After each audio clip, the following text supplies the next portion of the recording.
Matthieu, chapitre 1. Voici la généalogie de Jésus-Christ, fils de David, fils d'Abraham. Abraham eut pour fils Isaac. Isaac eut Jacob. Jacob eut Juda et ses frères. Juda eut Péretz et Zérar de Tamar. Péretz eut Etsrom. Etsrom eut Aram. Aram eut pour fils Aminadab. Aminadab eut Nachshon. Nachshon eut Salmon. Salmon eut Boaz de Rahab. Boaz eut Obed de Ruth. Obed eut pour fils Isaïe.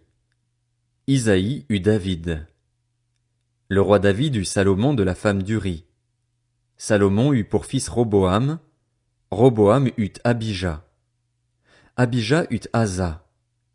Asa eut pour fils Josaphat. Josaphat eut Joram. Joram eut Ozias. Ozias eut pour fils Jotham. Jotham eut Akaz.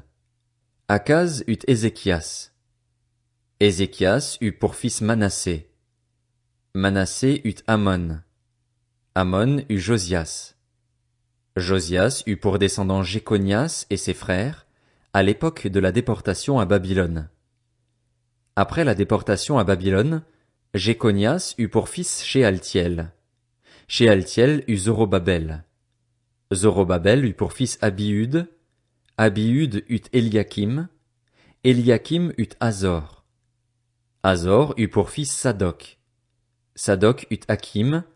Hakim eut Eliud. Eliud eut pour fils Éléazar. Éléazar eut Mathan. Mathan eut Jacob. Jacob eut pour fils Joseph, l'époux de Marie, de laquelle est né Jésus, qu'on appelle le Christ. Il y a donc en tout 14 générations depuis Abraham jusqu'à David, 14 générations depuis David jusqu'à la déportation à Babylone, et 14 générations depuis la déportation à Babylone jusqu'au Christ. Voici de quelle manière arriva la naissance de Jésus-Christ. Marie, sa mère, était fiancée à Joseph.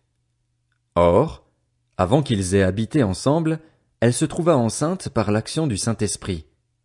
Joseph, son fiancé, qui était un homme juste et qui ne voulait pas l'exposer au déshonneur, se proposa de rompre secrètement avec elle.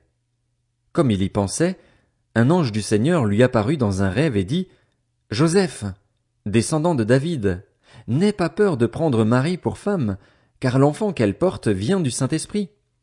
Elle mettra au monde un fils et tu lui donneras le nom de Jésus, car c'est lui qui sauvera son peuple de ses péchés. » Tout cela arriva afin que s'accomplisse ce que le Seigneur avait annoncé par le prophète.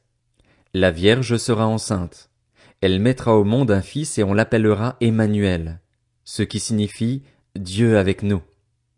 À son réveil, Joseph fit ce que l'ange du Seigneur lui avait ordonné et il prit sa femme chez lui, mais il n'eut pas de relation conjugale avec elle jusqu'à ce qu'elle ait mis au monde un fils, premier-né, auquel il donna le nom de Jésus.